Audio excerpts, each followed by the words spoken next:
ಹರಿ ಓಂ ಗುರುಭ್ಯೋ ನಮಃ.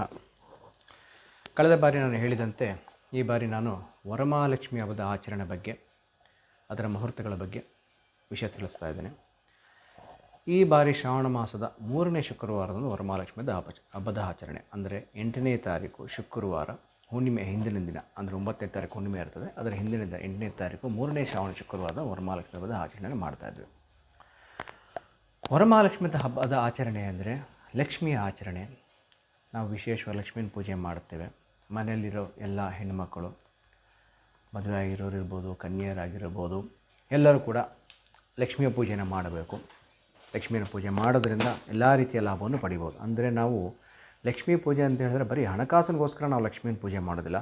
ನಾವಿಲ್ಲಿ ಅಷ್ಟಲಕ್ಷ್ಮಿಯನ್ನು ಪೂಜೆ ಮಾಡ್ತೀವಿ. ಅಷ್ಟಲಕ್ಷ್ಮಿ ಅಂದರೆ ಯಾರ್ಯಾರು? ಆದಿಲಕ್ಷ್ಮಿ, ಧಾನ್ಯಲಕ್ಷ್ಮಿ, ಧನಲಕ್ಷ್ಮಿ, ಗಜಲಕ್ಷ್ಮಿ, ಸಂತಾನಲಕ್ಷ್ಮಿ, ಧೈರ್ಯಲಕ್ಷ್ಮಿ, ವಿದ್ಯಾಲಕ್ಷ್ಮಿ, ವಿಜಯಲಕ್ಷ್ಮಿ, ಈ ರೀತಿ ಅಷ್ಟಲಕ್ಷ್ಮಿಯರು. ಅಂದರೆ ಯಾರ್ಯಾರಿಗೆ ಯಾವ್ಯಾವ ಫಲಾಪೇಕ್ಷೆ ಇರ್ತದೋ, ಅಂದರೆ ವಿದ್ಯೆ ಇರೋರಿಗೆ ವಿದ್ಯೆ, ಸಂತಾನ ಇರೋರಿಗೆ ಸಂತಾನ, ಶತ್ರುಗಳ ಮೇಲೆ ಜಯ ಸಾಧಿಸೋರಿಗೆ ವಿಜಯಲಕ್ಷ್ಮಿ, ಧೈರ್ಯಲಕ್ಷ್ಮಿ, ಈ ರೀತಿ ಯಾರ್ಯಾರಿಗೆ ಯಾವ್ಯಾವ ರೀತಿಯ ಫಲಾಪೇಕ್ಷೆ ಇರ್ತದೋ ಅವರು ಈ ವರಮಹಾಲಕ್ಷ್ಮಿಯ ಪೂಜೆಯನ್ನು ಆಚರಣೆಯನ್ನು ಮಾಡ್ಬೋದು.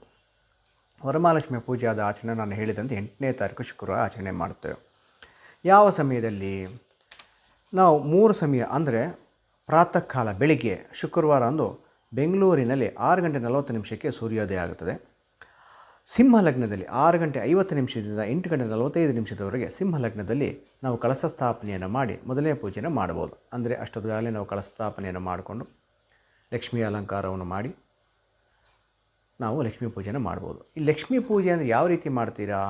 ಅವರವ್ರ ಇಚ್ಛಾನುಸಾರವಾಗಿ ಇದಕ್ಕೆ ವಿಶೇಷವಾದ ಪದ್ಧತಿಯನ್ನು ಅದೇ ರೀತಿ ಮಾಡಬೇಕು. ಲಕ್ಷ್ಮಿ ಸಾಕ್ಷಾತ್ ಲಕ್ಷ್ಮಿ. ನಿಮ್ಮ ಮನೆಯಲ್ಲಿ ಹಿರಿಯರು ಯಾವ ರೀತಿ ಪದ್ಧತಿಯನ್ನು ಮಾಡ್ಕೊಂಡು ಬಂದಿದ್ದಾರೆ. ಕೆಲವರು ಕಳಸದಲ್ಲಿ ಧಾನ್ಯವನ್ನು ಇಡುತ್ತಾರೆ, ಕೆಲವರು ಕಳಸದಲ್ಲಿ ನೀರನ್ನು ತುಂಬುತ್ತಾರೆ. ಕಳಸ ಸ್ಥಾಪನೆಯನ್ನು ಮಾಡಿ ಅದಕ್ಕೆ ಲಕ್ಷ್ಮೀ ಅಲಂಕಾರವನ್ನು ಮಾಡಿ, ಲಕ್ಷ್ಮೀ ಅಲಂಕಾರ ಯಥೇಚ್ಛವಾಗಿ ನಿಮ್ಮ ಇಚ್ಛಾನುಸಾರವಾಗಿ ಒಡವೆನ ಹಾಕೋದು, ಸೀರೆಯನ್ನು ಉಡಿಸುವುದು, ಆ ಥರ ನಿಮ್ಮ ಇಚ್ಛಾನುಸಾರವಾಗಿ ನೀವು ಲಕ್ಷ್ಮೀ ಅಲಂಕಾರವನ್ನು ಮಾಡಿ ನೀವು ಕಳಸವನ್ನು ಸ್ಥಾಪನೆಯನ್ನು ಮಾಡಿ ಸಾಕ್ಷಾತ್ ಲಕ್ಷ್ಮಿಯನ್ನು ನಿಮ್ಮ ಮನೆಯಲ್ಲಿ ಬರಮಾಡ್ಕೊಳ್ಬೋದು. ಅಂದರೆ ಅವತ್ತು 8ನೇ ತಾರೀಕು ಶುಕ್ರವಾರ ಬೆಳಗ್ಗೆ 6:55 8:45 ಸೂಕ್ತವಾದ ಪ್ರಶಸ್ತವಾದ ಸಮಯ. ಈ ಸಮಯದಲ್ಲಿ ನೀವು ಕಳಸ ಸ್ಥಾಪನೆಯನ್ನು ಮಾಡಿ ಲಕ್ಷ್ಮಿಯ ಪೂಜೆಯನ್ನು ನೀವು ಮಾಡಬಹುದು. ಅಥವಾ ಆ ಸಮಯದಲ್ಲಿ ಆಗಲಿಲ್ಲ ಅಂತ ಹೇಳಿದ್ರೆ ವೃಶ್ಚಿಕ ಲಗ್ನದಲ್ಲಿ, ಅಂದರೆ ಮಧ್ಯಾಹ್ನ 1:15 3 ಗಂಟೆ ಒಳಗೆ ನೀವು ಪೂಜೆಯನ್ನು ಮಾಡಬಹುದು. ಇನ್ನು ಸಂಜೆಯ ಪೂಜೆ ಕುಂಭಲಗ್ನದಲ್ಲಿ ನಾವು ಸಾಯಂಕಾಲ 7:30 8:45 ಕುಂಭಲಗ್ನದಲ್ಲಿ ನಾವು ಸಂಜೆಯ ಪೂಜೆಯನ್ನು ಮಾಡ್ಬೋದು. ಶುಕ್ರವಾರ ಅಂದು ರಾಹುಕಾಲ 10:54 12:28 ಇರ್ತದೆ. ಪ್ರತಿದಿನ ರಾಹುಕಾಲವು ಸೂರ್ಯೋದಯಕ್ಕೆ ಸಮಯಕ್ಕೆ ಅನುಸಾರವಾಗಿ ಚೇಂಜ್ ಆಗ್ತಾ ಇರ್ತದೆ.